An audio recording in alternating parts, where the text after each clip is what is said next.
দেশের মানুষ এখন এই মাদ্রাসার বিরুদ্ধে, কারণ মাদ্রাসাতে দেশবিরোধী সমাজবিরোধী কার্যকলাপ চলে।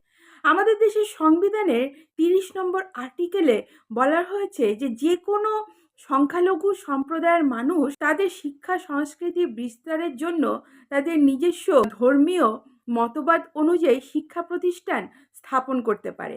তার রাইট ভারতীয় সংবিধানে আর্টিকেল 30-তে খুব পরিষ্কারভাবে স্পষ্ট ভাষায় লেখা আছে। ভারতীয় সংবিধানের 28 নম্বর আর্টিকেলে কিন্তু আবার লেখা রয়েছে আমাদের ভারতবর্ষে যত শিক্ষা প্রতিষ্ঠান রয়েছে, যেগুলো সরকারি এডেড হতে পারে বা অ্যাফিলিয়েটেড হতে পারে বা বেসরকারিও হতে পারে, সেই সব শিক্ষা প্রতিষ্ঠানগুলোতে কোনোভাবে কোনো নির্দিষ্ট ধর্মীয় সম্প্রদায়ের শিক্ষা দেওয়া যাবে না।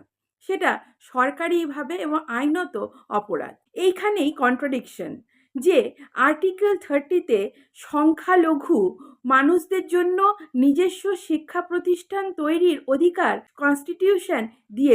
ভারতবর্ষের মতো দেশ যেখানে 70% হিন্দু মানুষ সরকারি স্কুল বা বেসরকারি স্কুলে পড়াশোনা করে, সেই সব স্কুলগুলোতে ধর্মীয় শিক্ষা দেওয়ার অনুমতি সংবিধান কিন্তু দেয়নি, যেটি আর্টিকেল 28-এ স্পষ্টভাবে লেখা আছে।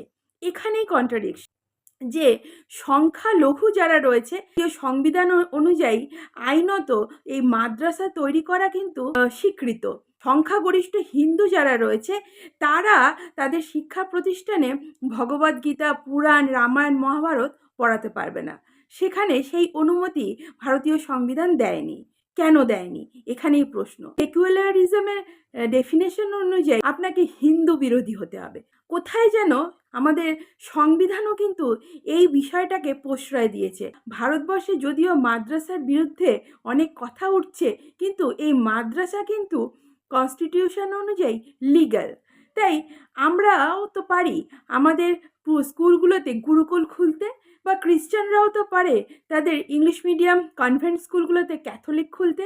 গোটা ভারতবর্ষে আপনি দেখবেন কোনো হিন্দু ইউনিভার্সিটি নেই, কিন্তু গোটা ভারতবর্ষে 35,000 থেকে 1 লাখ ছাড়িয়েছে প্রায় মাদ্রাসার সংখ্যা।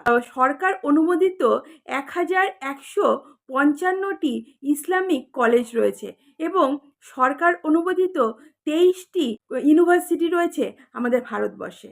কিন্তু আপনি দূরবীন দিয়ে খুঁজে একটি হিন্দু ইউনিভার্সিটি বা হিন্দু স্কুল বা কলেজ পাবেন না। আর সেই জন্যই গোটা পৃথিবীতে আজকে হিন্দুরা মার খাচ্ছে, অচিরেই মরে যাচ্ছে, সন্ত্রাসবাদের শিকার হচ্ছে।